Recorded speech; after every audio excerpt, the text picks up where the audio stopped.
The word Buddha means awake or the awakened one. And for many of us, the goal of Dharma practice is precisely this: to awaken from the sleep of ignorance, from the dream of delusion.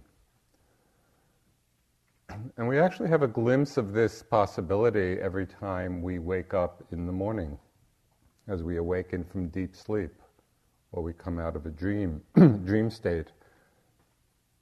We come into a waking consciousness which seems somehow more alive, more connected, more real. But the Buddha pointed out that even in our normal waking state, when we feel most awake and aware, we're still asleep. We're lost in and identified with all the various habit patterns of our minds. We see this very clearly even after the first day of a retreat.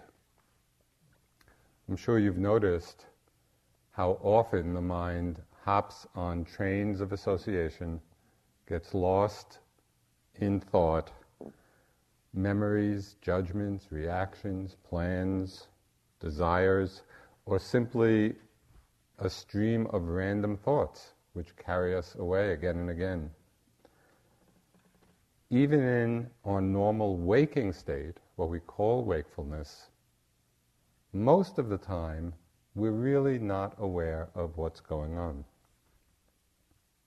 In Tibetan Buddhism, there's a particular state mentioned that with a proper understanding very much lends itself to liberation, to the opening of the eye of wisdom. And this is the state called the Bardo. We're perhaps most familiar with it in the teachings of the Tibetan Book of the Dead, where there's a very detailed description of what happens in the time between one life and the next. And the point of those teachings is that in that state there are profound opportunities for liberation, for awakening. For most of us, though, the bardo between lifetimes is probably hypothetical, unless we happen to have some direct memory of it. But the term bardo itself simply means intermediate state. It means a transition state. And in traveling a lot this summer, just before coming here, I had a really interesting bardo experience, which I thought I'd tell you about. I've been doing a lot of moving around, a lot of traveling. I was in Europe teaching, and I was on planes and trains and buses. And in one of the segments of this trip, with a lot of traveling, I landed in England, and I had to take a transfer bus from Gatwick Airport, where I landed outside of London, to Heathrow Airport. And so there was all the tumult of traveling and trying to catch the bus and make the connections. But on that bus, from Gatwick to Heathrow, they should put up a little plaque. In some way, my mind disengaged from time. I had left where I had come from, and I hadn't yet arrived at where I was going. And it was either out of tiredness or just enjoying a time with nothing to do. My mind became very quiet, became very reflective, and quite unattached to being anywhere. And perhaps you've had that same feeling sometimes in flying. You're not reading a book and you're not watching a movie and maybe just looking out the window. We enter into a kind of timeless space. In those moments, we drop out of the stories of our lives. Right? We are no longer where we came from. We're not yet arrived at where we're going to. We simply are resting in awareness without attachment to any particular thing, to any particular state, even to any particular outcome. And it's in precisely these moments of timelessness, of not wanting, of not craving, when the empty, open, non-clinging nature of awareness reveals itself. That's the opportunity of the bardo, the intermediate state where the nature of awareness shows itself. At these times, it's as if the mind itself is inclining towards wisdom. And it often provokes a deeper than usual kind of investigation. And we begin to ask ourselves, what does keep us enmeshed in the stories of our lives? In the intermediate space between events. It's as if we step out of the continuum for a bit, and we can reflect, we can look, we can investigate, how do I stay so enmeshed in all the activities and stories of our lives, the dramas, the desires? How do I get caught over and over again by the hands of time? Is it possible to be free? So the question for us is how to bring the great potential for awakening that often happens in these bardos of transition states. How do we bring that potential for awakening into the midst of our everyday busy lives? What can remind us again and again to truly wake up? In the Buddhist tradition, there are 4 reflections that have this power, that have the power to awaken us from delusion, to awaken from habitual actions and tendencies and responses, from the forward plunging momentum of samsaric seductiveness. This is something we're all familiar with. It's as if we're just caught in the momentum of the great seduction. These reflections, which will be familiar to you, there's nothing new, but it's important to hear them not as philosophic musings. It's not just Buddhist philosophy that we think about. They're really profound tools of practice that have the power in the midst of our daily lives to turn our minds towards the Dharma. And they are particularly powerful in the bardo of a retreat. This is really a bardo. You've left your life behind. You haven't yet picked it up. It's the intermediate state where there are so many possibilities for understanding.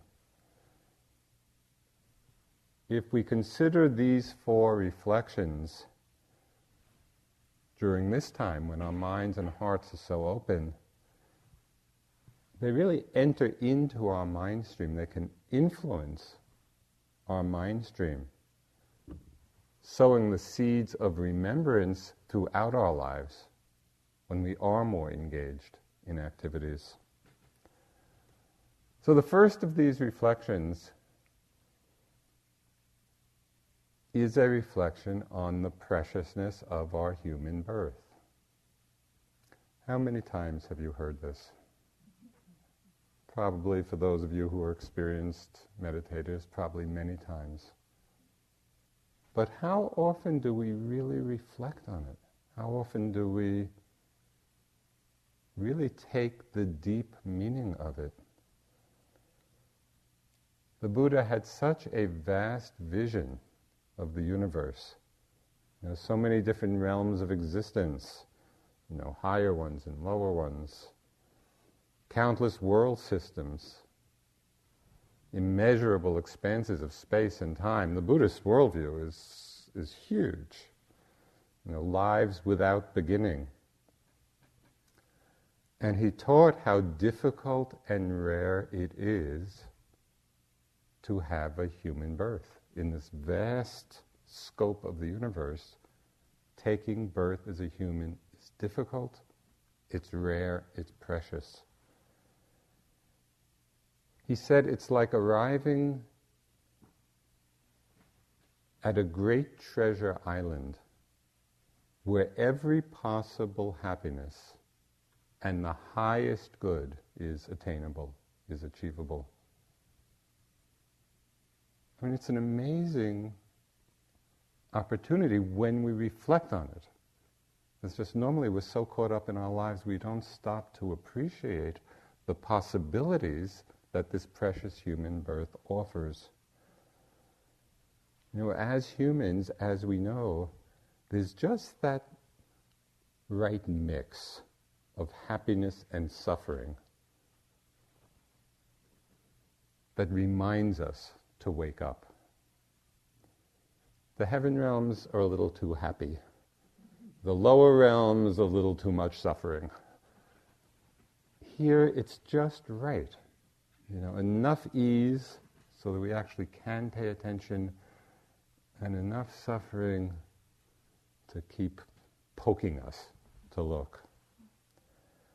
So, when we have the great good fortune of having the time, the interest, the motivation, for spiritual practice, for a spiritual investigation, can we see and appreciate these circumstances as a great gift?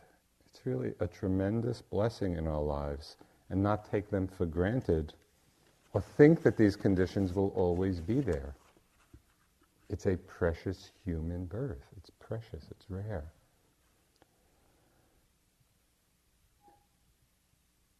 This reflection on the nature of the human realm and the opportunities for awakening that it provides can be the cause of a great joy and a great faith in our lives, even during times of suffering. Because as we know, this life is not a bliss trip. There's lots of ups and downs, and times when we're happy and times when we're not. So there's plenty of suffering that we go through in our lives. But in this precious human birth, even suffering can be a cause of joy and faith. Why? Well, the Buddha talked of two kinds of suffering. Suffering that leads simply to more suffering, when we're in a downward spiral. And he talked of suffering that leads to the end of suffering. Most of you probably know of our wonderful teacher, Dipa Ma, the Bengali woman who died some years ago now, who had tremendous suffering in her life, tremendous grief. She was married at a very young age, as was common. She was betrothed at 12, married at 14. Didn't have children for a long time, which was a source of great sadness, and then had 3 children, 2 of whom died soon after they were born. Her husband died. She was overwhelmed with grief. And she said, in recounting her story, she said she almost died from grief. She didn't leave her bed for 5 years. I mean, this was overwhelming. She was living in Burma at the time. And somebody said, if you don't do something about your mind, you will surely die. And so she went to one of the meditation centers, and she just had this extraordinary, what in Buddhism is called parami, or background of her mind, and in a very short time attained high stages of realization, high stages of concentration, all the different psychic powers that you read about. I mean, an amazing manifestation of accomplishment and attainment. And it was precisely the intensity of her suffering which so motivated her great realization. So that's the possibility for us. In this precious human birth, it's almost alchemical. We can transform suffering into enlightenment. So this is the first reflection that turns our mind towards the Dharma, the preciousness of our opportunities as a human being. The second reflection that turns our mind towards the Dharma, that helps awaken us right in the midst of our busy lives. Again, this is not about Buddhist philosophy.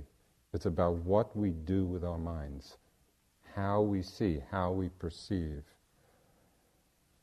So the second reflection is the contemplation of impermanence.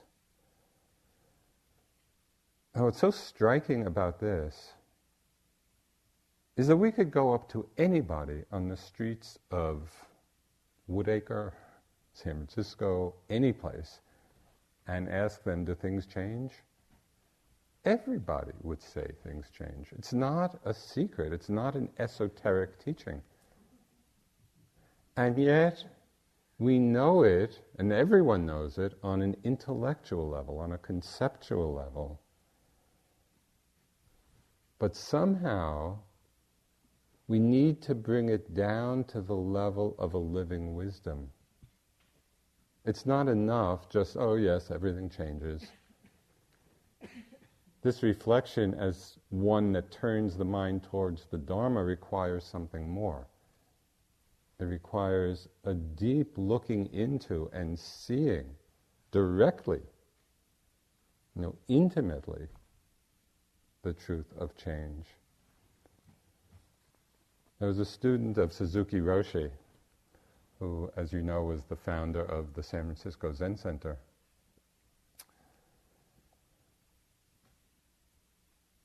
And this one student said, Roshi, I have been listening to your lectures for years, but I just don't understand.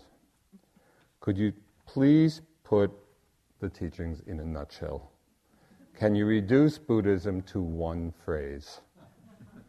So, as the story goes, everyone laughed, Suzuki Roshi laughed, and then he said, everything changes.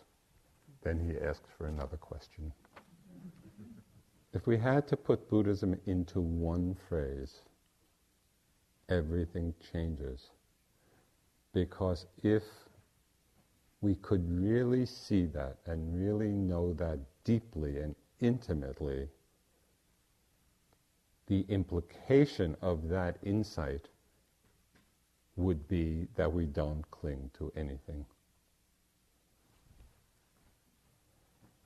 The most basic principle in Buddhism is that all things arise out of conditions,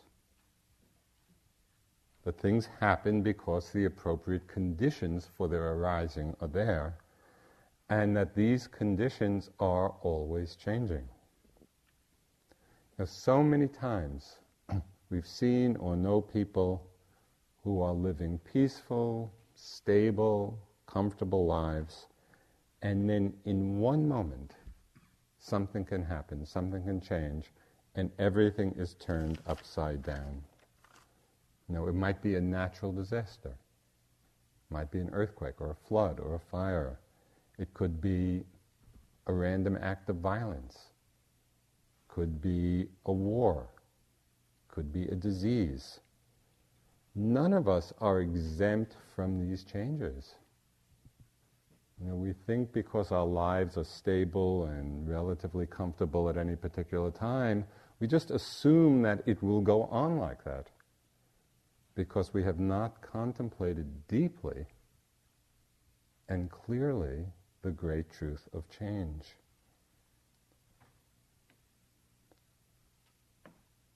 We can experience this truth also in more ordinary ways, just in the ordinary experiences of our lives.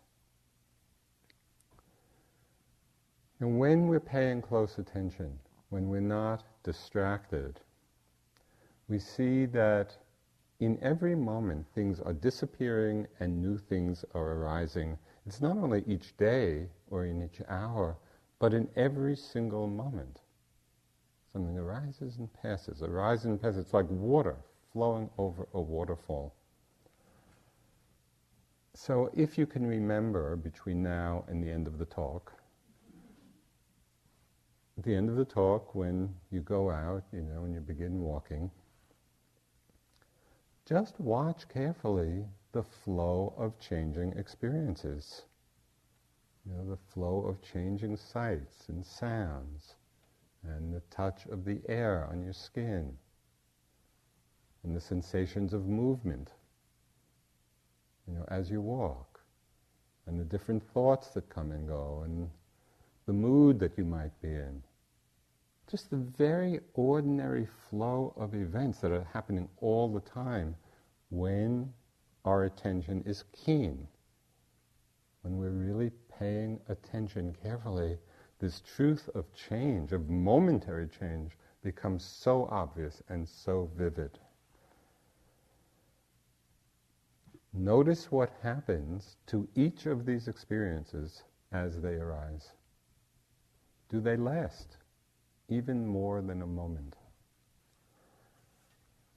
The problem is that the truth of this is so ordinary that we mostly have stopped paying attention to it. It's not that it's hard to see, it's just the nature of everything that happens. But because it's so ordinary, we're not understanding it, we're not seeing it. And so we stay caught in our attachments, in our desires. When we don't pay attention to this truth of change, we really miss the opportunity to practice the mind of relinquishment, the mind of letting go. Ajahn Chah expressed this so well, the great Thai forest master. He said, if you let go a little, you will have a little peace. If you let go a lot, you will have a lot of peace.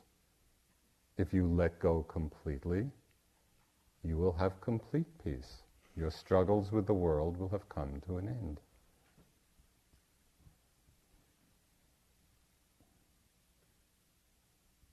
It's not complicated. It's not easy to do because of our habituated responses of mind, but it's not complicated. And so this is the second reflection that turns our mind towards the Dharma, right in the midst of our ordinary lives, our ordinary daily lives. We can train ourselves to pay attention to the changing nature of whatever's arising.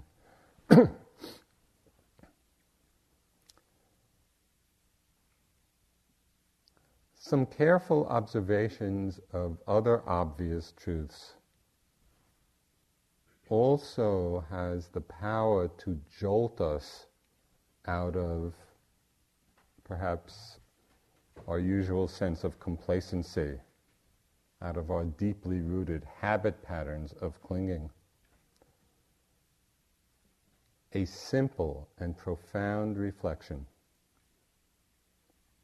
something we all know, but perhaps rarely give sustained attention to, is the fact that the end of birth is death. Our lives are only getting shorter and shorter.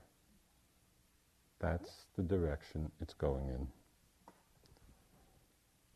We seem to notice this more as we get older. It becomes more and more obvious, but it's equally true of all of us. The end of birth is death, inevitably. This is just what's happening. But until we're facing it directly for ourselves, often our awareness of death or our contemplation of death, it's often about other people. It's other people who seem to be dying, and we don't make the connection. We need to turn that reflection back onto our own lives, our own experience. And we don't often consider our own deaths. And in our culture in particular, it's considered a little morbid. Why would you want to think about your death? And yet from the Buddhist perspective, it's a reflection that liberates the heart and mind. The Buddha suggested thinking about it every single day. So just as an exercise, at some point, imagine yourselves on your deathbed. And since, for right now it is in our imagination, we can give ourselves a little comfort and let it be a nice, comfortable deathbed. Bed, soft pillow, nice mattress. But we're dying. So just imagine that. The senses are getting weak. There's probably discomfort or pain in the body. Maybe the mind is getting a little confused, not alert. Just imagine what it would be like. Okay, this dying process is happening. And right at that time, as you're imagining that, as you're visualizing that, what is it that we're most holding on to? What is it that we don't want to let go of? Can we practice simply allowing, letting be whatever the process is?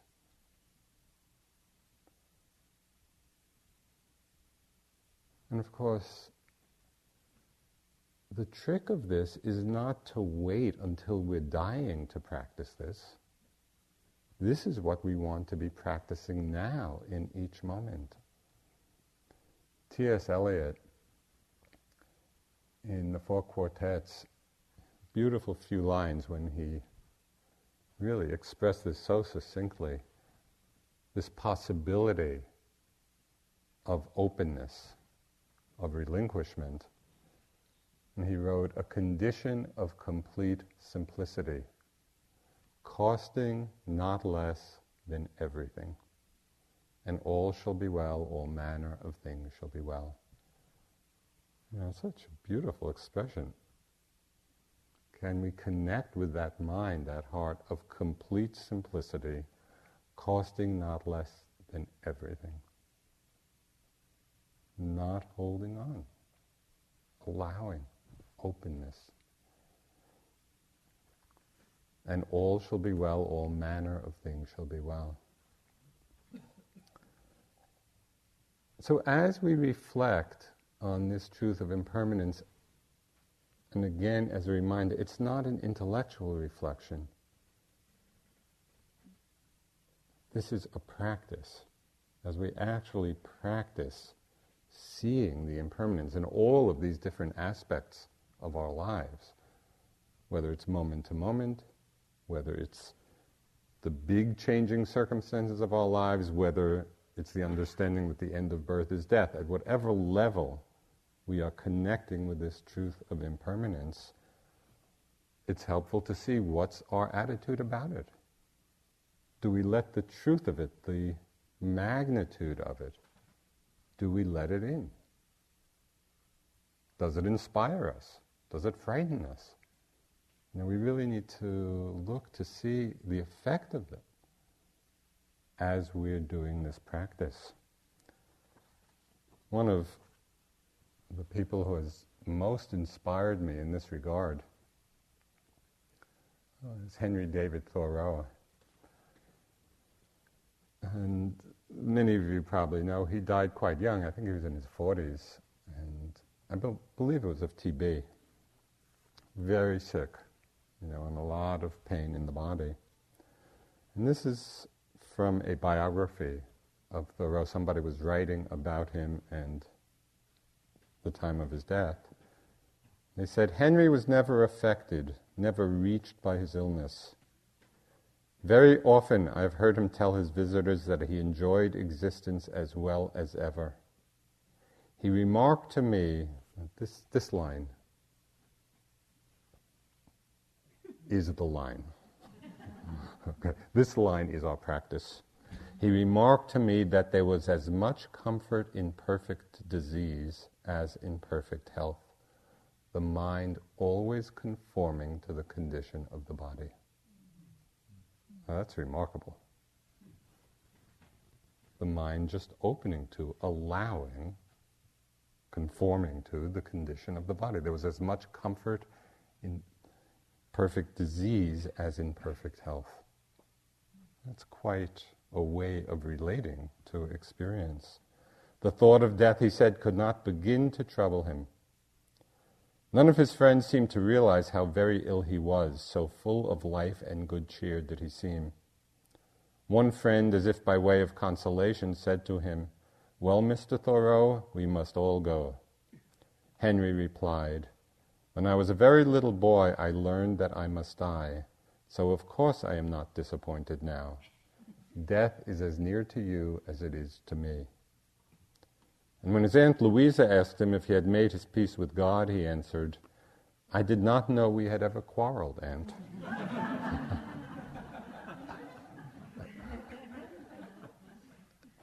It's quite amazing, the possibilities, and this is our practice. This is precisely the kind of attitude, the kind of understanding that we're cultivating right here on retreat, moment to moment, with our experience.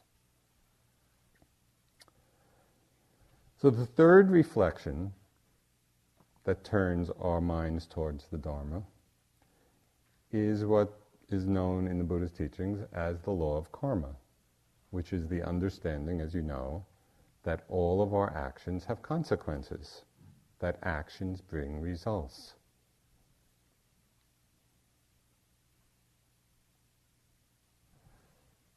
There are two parts of this reflection that we sometimes miss.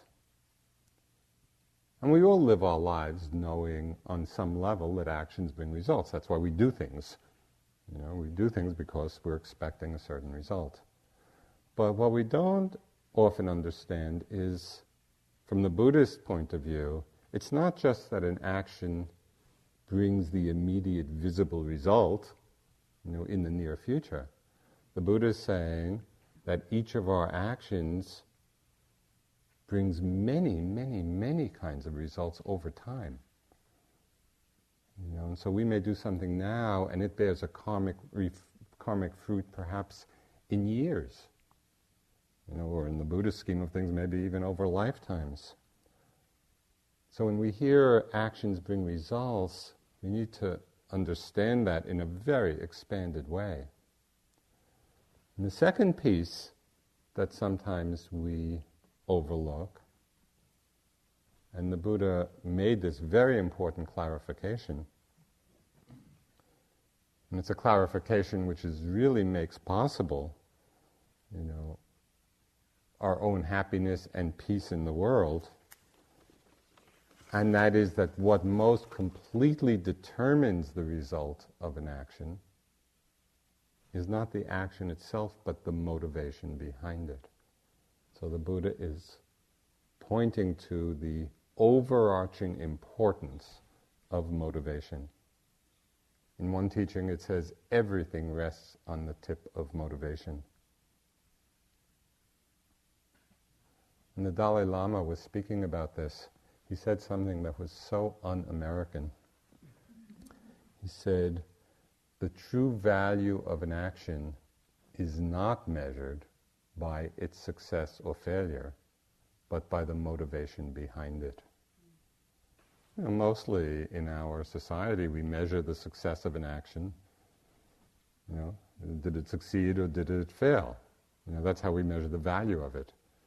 And from the Dalai Lama's perspective, or Buddhist understanding, the success or failure is much less important than the quality of the motivation of the action. When we take this to heart, and we begin to really look carefully at our motivations behind our speech, behind our actions, behind what thoughts we give energy to. When we practice in this way, it gives us the opportunity to make wiser choices in our lives. When we're unaware, we're simply playing out the habit patterns of our conditioning. It's not easy to do. This is a very challenging practice, to become aware of our motivations. They're often very subtle. They may be obscured. They're often mixed. In the midst of an action, we may have a whole series of different motivations. One story which illustrates this, which many of you have heard before, but it's really a good example of how our minds work. Years ago, when my colleague Sharon Salzberg was writing a book, I came across a story in one of the suttas, the discourses, that I thought would be good for her book. Now, just as some background, you have to know that for teachers, a good story is gold. We don't give away these stories so easily. Okay, so I came across this story, and my first thought was, this would be great for her book. Second thought, no, I'm going to keep this story for myself.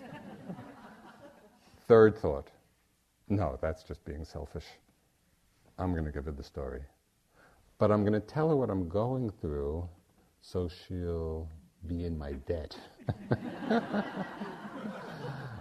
And I just watched my mind, because I was on retreat at the time, and so I was able just to watch this series, of thoughts and motivations. And after a stream of these thoughts, I began to wonder, where in the midst of all this is any purity of motive? It seemed so impure. And then I realized, there were a lot of mixed motivations, but there was purity in that very first moment, the very first thought. I'm going to give her the story.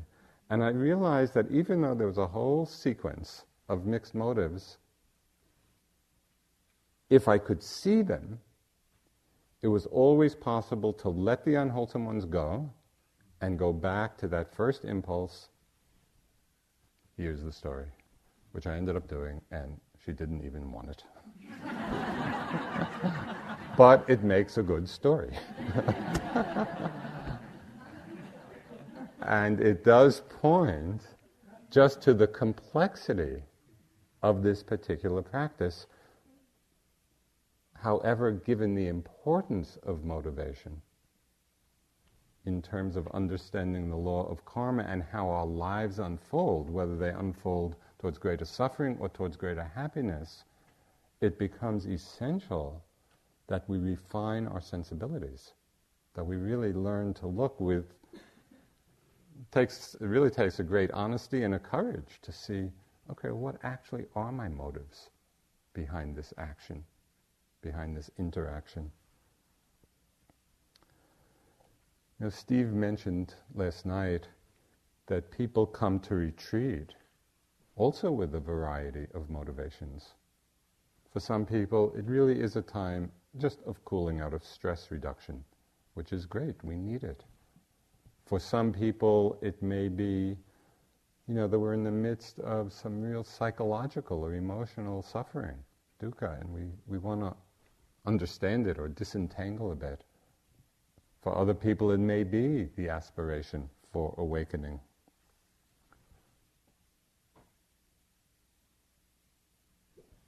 What is transforming is the understanding that no matter what our individual motivation may be, and they may all be different, all of them can be held in the larger context that we're not practicing for ourselves alone. That we can undertake our practice no matter what our motive, that we can undertake our practice with the aspiration that it be for the welfare and the happiness and the benefit of all beings. So we take our individual motivation and put it into this very large and ennobling context. Yes, I'm doing this work for whatever reason, for the welfare, for the benefit, for the happiness of all beings. And this motivation in Buddhism is called bodhicitta. Literally means the awakened heart.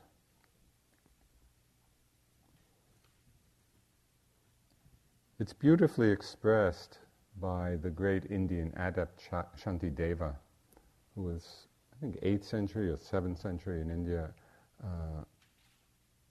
And he's a great inspiration for His Holiness the Dalai Lama. And one of his great works is a guide to a bodhisattva's way of life.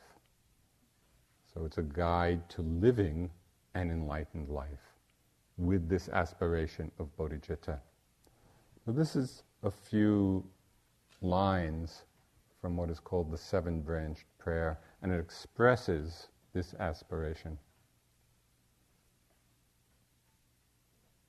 Like the earth and the pervading elements, enduring like the sky itself endures, for boundless multitude of living beings, may I be their ground and sustenance. For everything that lives as far as the limits of the sky, may I provide their livelihood and nourishment until they pass beyond the bonds of suffering. For all those ailing in the world until their every sickness has been healed, may I myself become for them the doctor, nurse, the medicine itself. Raining down a flood of food and drink, may I dispel the ills of thirst and famine, and in the ages marked by scarcity and want, may I myself appear as drink and sustenance. My body thus and all my goods besides and all my merits gained and to be gained, I give them all away, withholding nothing, to bring about the benefit of beings.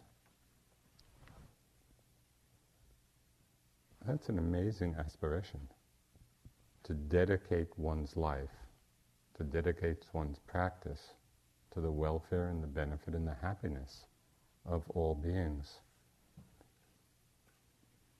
You know, it's possible to hear these words and become inspired, you know, by this tremendous generosity of spirit, that this becomes the purpose, the overriding motivation of our lives. But we might also feel a little overwhelmed, a little daunted by it. You know, is it even possible to live with that degree of compassion, with the aspiration to help all beings? So in this practice, in this contemplation of motivation, we really need a tremendous humility. Because I think it's really a matter of simply planting some seeds and watering the seeds of the aspiration. You know, we might follow the guidelines of the Dalai Lama when he said, I cannot pretend to practice bodhicitta, but deep inside me I realize how valuable and beneficial it is. That is all. You know, so if the Dalai Lama is saying he can't really pretend to practice bodhicitta in its fullness, so we need to just have a great deal of humility about our own practice in our lives, but deep inside of us we can realize how valuable and beneficial it is, and it can become a reference point for us. You know, we can look at our lives in the context of that reference point.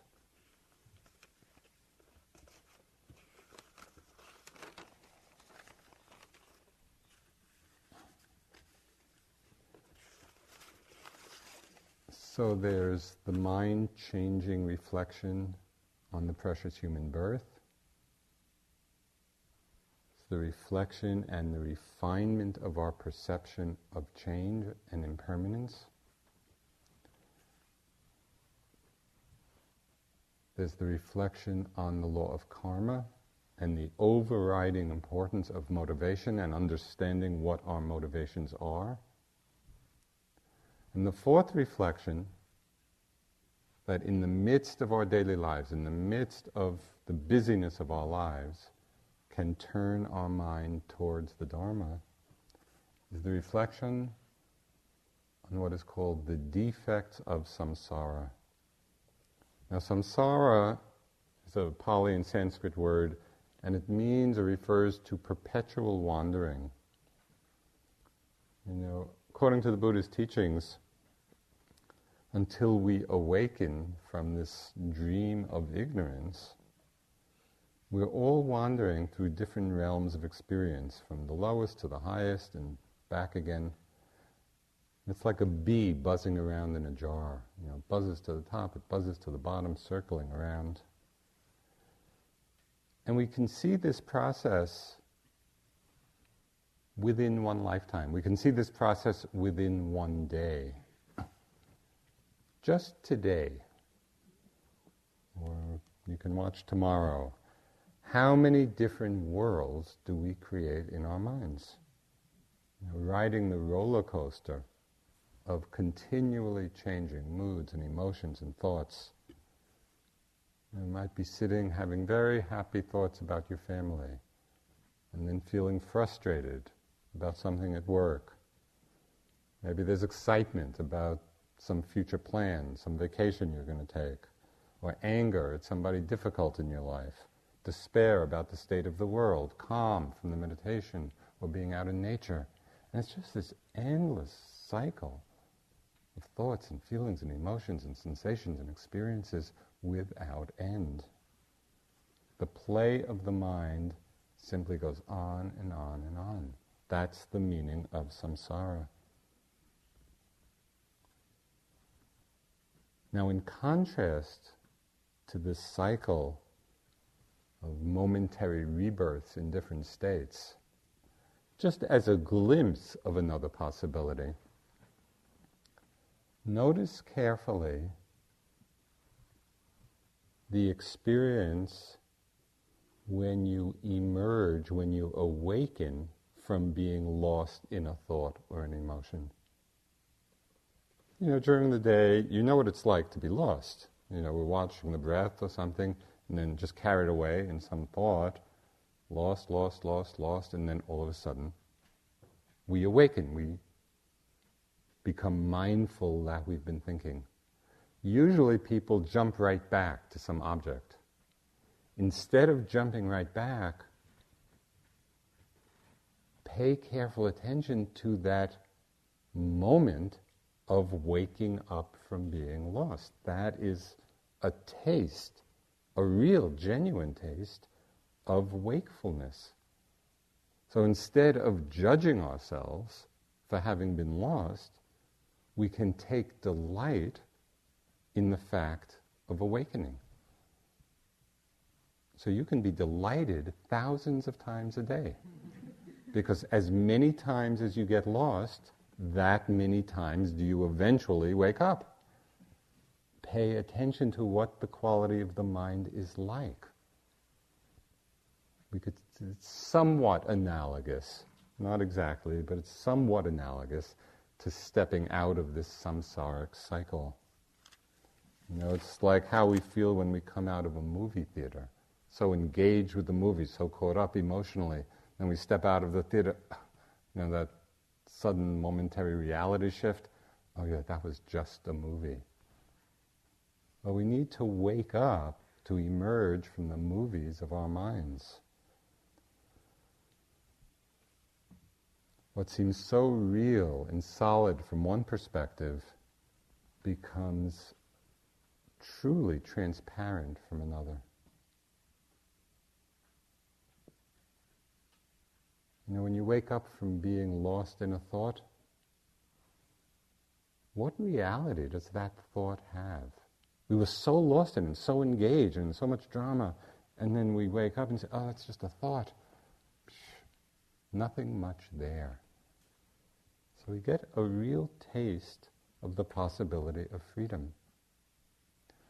And the story that very powerfully illustrates this for me is a story I've told many times because it's just so striking. It's about the death of His Holiness the 16th Karmapa. There was the head of one of the great Tibetan lineages. And the 17th is here now, and a young man. So this happened, quite a few years ago.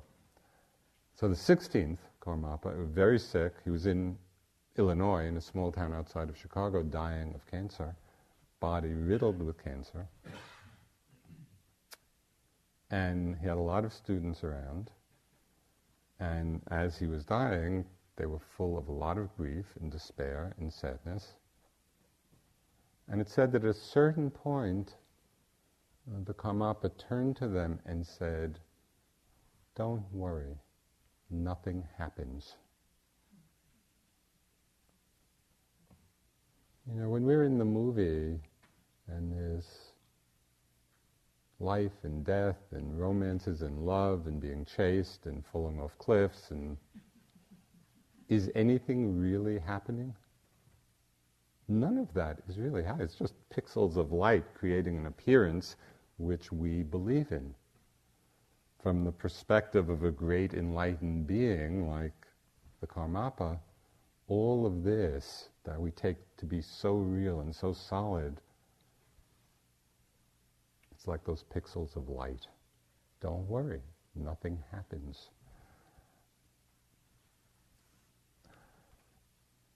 So these are the 4 reflections which can turn our mind towards the Dharma. Reflection on the precious human birth. A genuine contemplation of impermanence.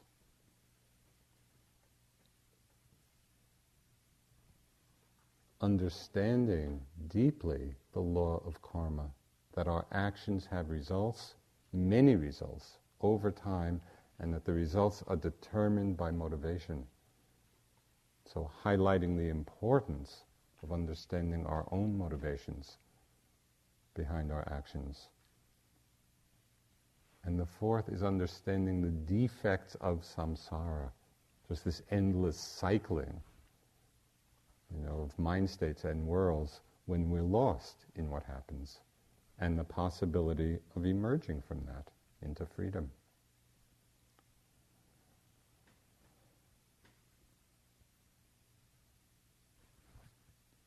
So I'd like to close with just a wonderful teaching from a great Tibetan master. His name was Patrul Rinpoche. I believe he lived just around the turn of the beginning of the 20th century, end of the 19th century. And he was a vagabond monk. So he just wandered around in the mountains of Tibet, and many people didn't realize that he was this great enlightened being. But every once in a while these teachings would come forth and people would really know who he was. So this is from a teaching called Advice from Me to Myself. So this is advice Patrul Rinpoche is giving to himself. And given that he was a great realized being, we should pay attention. Listen up, old bad karma Patrul, you dweller in distraction. For ages now you've been beguiled, entranced, and fooled by appearances. Are you aware of that? Are you? Right this very instant, when you're under the spell of mistaken perception, you've got to watch out. Don't let yourself get carried away by this fake and empty life. Your mind is spinning around, carrying out a lot of useless projects. It's a waste. Give it up. Thinking about the 100 plans you want to accomplish with never enough time to finish them just weighs down your mind.